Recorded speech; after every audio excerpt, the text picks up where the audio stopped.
bienvenue donc sur les guidances. Quoi de mieux pour commencer faire un jeu de cartes directement avec le tarot. Donc le tarot qui est précisément pour ce week-end. Donc ce week-end qui est très important en astrologie. Donc vous avez le portail du 8-8, la pleine lune en Verseau Lion, donc s'occuper de soi et s'occuper du monde extérieur. Donc et on a le 10, un alignement planétaire de 3 planètes lentes et de 2 planètes rapides et une planète assez rapide. Donc du coup, ça fait vraiment un check-up global pour ce week-end. Donc quoi de mieux pour recommencer les cartes, que j'avais déjà fait si vous m'avez suivi sur la chaîne YouTube à l'époque. C'était, alors j'étais les augures du corbeau, après je suis partie sur Lizzie, enfin je sais pas, voilà. Donc Lizzie l'intuitive. Donc voilà, je reprends les cartes cette fois-ci. Donc j'ai eu du cyberharcèlement. Donc voilà, si vous avez écouté mon histoire depuis, voilà pourquoi j'ai eu ces problèmes-là. Mais voilà, je veux reprendre les cartes parce que c'est ma passion. Et puis on va voir les énergies donc pour ce week-end. Donc pour le 8, 9 et 10 août. Quelles sont les énergies pour ce week-end, s'il vous plaît, pour les gens qui regarderont cette vidéo, s'il vous plaît, au moment où ils en ont besoin, spécifiquement. C'est un message intemporel. Lorsque vous tomberez dessus, c'est que vous avez besoin d'entendre ce message. C'est juste l'énergie de la pleine lune. Mais votre énergie peut-être plus tard ou au moment T.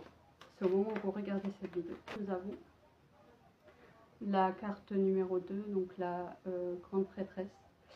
C'est vraiment l'intuition, la pure magie, la féminité.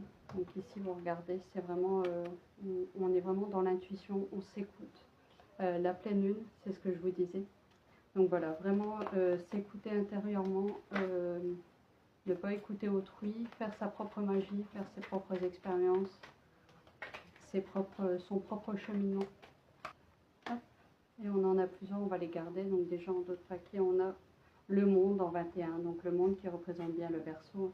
Alors celle-ci représente bien le lion et celle-ci représente bien le Verseau. Pourquoi le lion pense à lui d'abord? En fait, c'est vraiment son intérieur d'abord, c'est s'occuper de soi avant de s'occuper des autres. Et ici, la carte du monde, on a 2 arcanes majeures d'ailleurs, si vous regardez bien. Et le monde, c'est vraiment, on s'occupe des autres, de l'humanité. Enfin, vraiment, on a un potentiel en fait des deux côtés. Et on peut avoir 2 marches de manœuvre, tout dépend comment on l'interprète. Alors ici, nous avons le 7 d'épée. Ici, nous avons le 8 de bâton. Ici, nous avons la force. Et ici, nous avons le 8 de coupe. Donc déjà, ce qui est intéressant à comprendre, c'est qu'il y a encore une arcane majeure. Vous avez donc épée, bâton, coupe. Donc en fait, on a 3 domaines différents, mais en un seul tirage.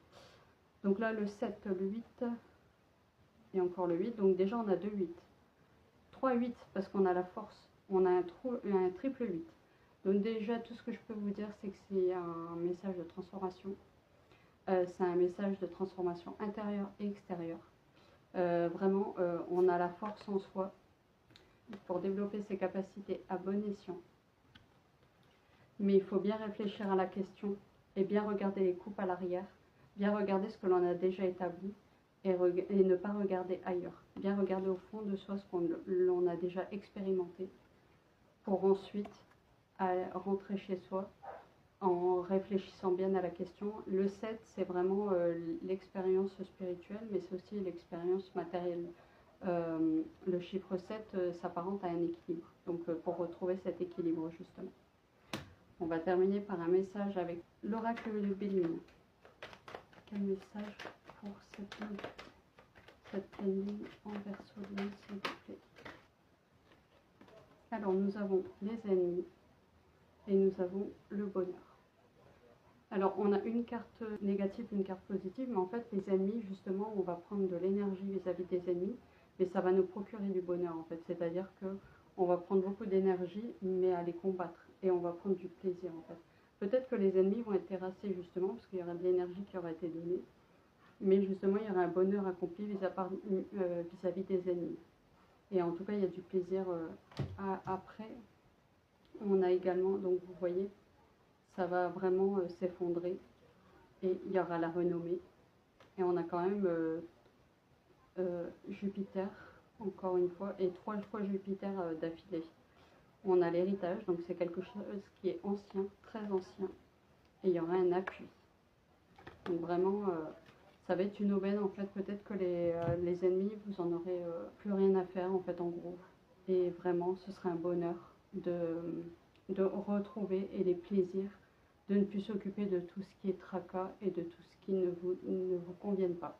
Et reprendre son alchimie intérieure. Voilà, j'espère que ça vous a plu. N'hésitez pas à vous abonner ou à me dire si ça vous plaît. Voilà, bonne journée.